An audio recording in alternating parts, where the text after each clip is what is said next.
نبی رحمت صلی اللہ تعالیٰ علیہ وسلم نے صحابہ کرام سے پوچھا، اے میرے صحابیوں بتاؤ، اگر کسی شخص کے گھر کے آگے سے نہر بہتی ہو اور وہ شخص اس میں 5 مرتبہ غسل کرے تو اس شخص کے بدن پر میل کچیل بچ سکتا ہے، رہ سکتا ہے؟ صحابہ کرام نے کہا کہ نہیں یا رسول اللہ صلی اللہ تعالیٰ علیہ وسلم۔ میرے آقا و مولا صلی اللہ تعالیٰ علیہ وسلم نے کیا ہی خوبصورت بات ارشاد فرمایا مومن کی مثال اسی طرح ہے کہ مومن جب 5 وقت کی نماز ادا کرتا ہے تو اللہ تبارک و تعالیٰ اس کے لگے ہوئے تمام گناہوں کو صاف فرما دیتا ہے۔ نماز گناہ معاف کروانے کا بہت اہم ذریعہ ہے۔ آج ہم پریشان حال ہے،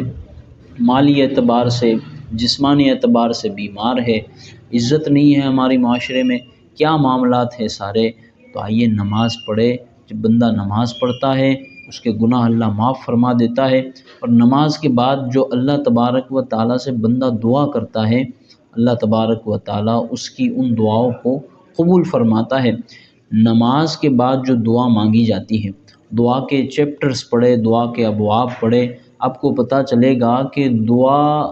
جلدی قبول کروانے کا جو نسخہ ہوتا ہے۔ بعض ائمہ دین نے فرمایا فرض نماز کے بعد جو دعا کی جاتی ہے اللہ تبارک و تعالیٰ اس دعا کو رد نہیں فرماتا، اگر اس کا بدلہ ظاہری طور پر یعنی دکھائی دینے والی چیزوں میں، یعنی بندے کو یوں لگتا ہے کہ یہ میں نے دعا کی تھی لیکن قبول نہیں ہوئی، لیکن قیامت کے دن اس دعا کا بدلہ اللہ تبارک و تعالیٰ اسے عطا فرمائے گا۔ پریشان حال ہو، بیمار ہو، مقروض ہو، تنگ دست ہو، بڑے ہی خستہ حال ہو گیا ہو بندہ، جب نماز پڑھے گا اور اپنے رب کی بارگاہ میں اپنی التجائے، اپنی مرادیں، اپنی تمنائیں، اپنی دعائیں پیش کرے گا، اللہ رب العزت ضرور بھی ضرور اس کی جو ہے مشکلات کو حل فرمائے گا۔ نماز بہت اہم ذریعہ ہے دل کی صفائی کا، گناہوں کو معاف کروانے کا، تو نماز کی ہمیشہ ہمیشہ پابندی کرنی چاہیے۔ کیا ہی خوبصورت مثال نبی پاک صلی اللہ تعالیٰ علیہ وسلم نے ہمیں عطا فرمائی۔ آقا کریم فرماتے ہیں جو بندہ 5 وقت نماز پڑھتا ہے اللہ تبارک و تعالیٰ اس کے تمام در گناہوں کو ایسے ہی صاف فرما دیتا ہے جیسے کہ اس نہر سے 5 مرتبہ غسل کرنے والے شخص کے بدن سے میل صاف ہو جاتا ہے۔ حضرت عیسیٰ علی نبینا وعلیہ الصلاۃ والسلام، آپ ایک سفر میں تھے اور دوران سفر آپ نے ایک ایسا واقعہ دیکھا، سبحان اللہ کیا خوبصورت واقعہ ہے۔ فرمایا گیا کہ حضرت عیسیٰ فرماتے ہیں کہ ایک گدھا جس کا رنگ سفید، وہ کبھی کیچڑ میں جاتا، گندگی سے آلود ہو جاتا، پھر کبھی دریا کے کنارے جا کے پانی میں گر پڑتا تو صاف و شفاف ہو جاتا، بار بار کبھی کیچڑ میں جا رہا ہے، کبھی پانی میں صاف ہو کے آ رہا ہے۔ حضرت عیسیٰ علیہ الصلاۃ والسلام نے اللہ رب العزت کی بارگاہ میں کہا کہ مالک یہ کیا ماجرا ہے، مجھے تو کچھ بات سمجھ میں نہیں آ رہی۔ تو اللہ تبارک و تعالیٰ کی طرف سے حضرت عیسیٰ علیہ الصلاۃ والسلام کو بتایا گیا، عیسیٰ یہ اس امت کی مثال ہے جو سب سے آخری امتی ہے، اور نبی پاک صلی اللہ تعالیٰ علیہ وسلم کی برکت سے انہیں ایسا تحفہ ملے گا، اور وہ تحفہ نماز کا ہوگا۔ جب وہ بندہ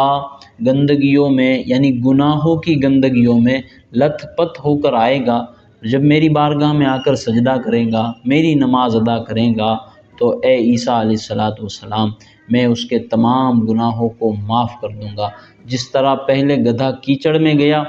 تو گویا کہ وہ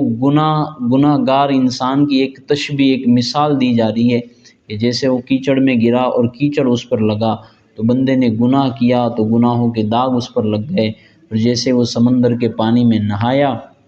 اور جیسے ہی اس کے بدن سے تمام میل کچیل دور ہو گیا تو نماز کی مثال دی گئی، اور کہا گیا کہ جیسے ہی بندہ نماز پڑھتا ہے، جیسے ہی نماز سے فارغ ہوتا ہے تو اللہ تبارک و تعالیٰ اس کے گناہوں کو بھی معاف فرما دیتا ہے۔ حدیث پاک میں آتا ہے کہ جب بندہ سجدے میں جاتا ہے تو اس کے سارے گناہ جڑ جاتے ہیں، سارے گناہ جھڑ جاتے ہیں، اور جب بندہ نماز سے فارغ ہو جاتا ہے تو وہ فرشتے اللہ رب العزت کی بارگاہ میں پوچھتے ہیں کہ مالک اس کے گناہ جو ہم نے نکال لیے یا جڑ گئے ہیں تو ان گناہوں کا کیا کیا جائے، کیا واپس اس کے اوپر رکھ دیے جائے اس کے نامہ اعمال کے ساتھ؟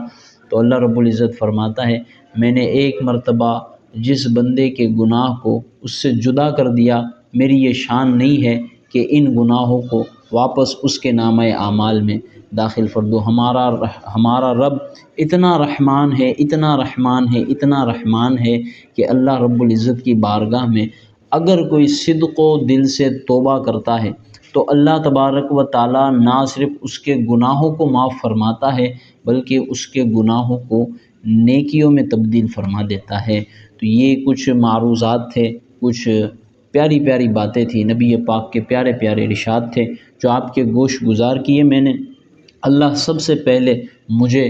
اور آپ تمام کو ان باتوں پر عمل کرنے کی توفیق عطا فرمائے، آمین بجاہ النبی الامین صلی اللہ تعالی علیہ وآلہ واصحابہ وبارک وسلم۔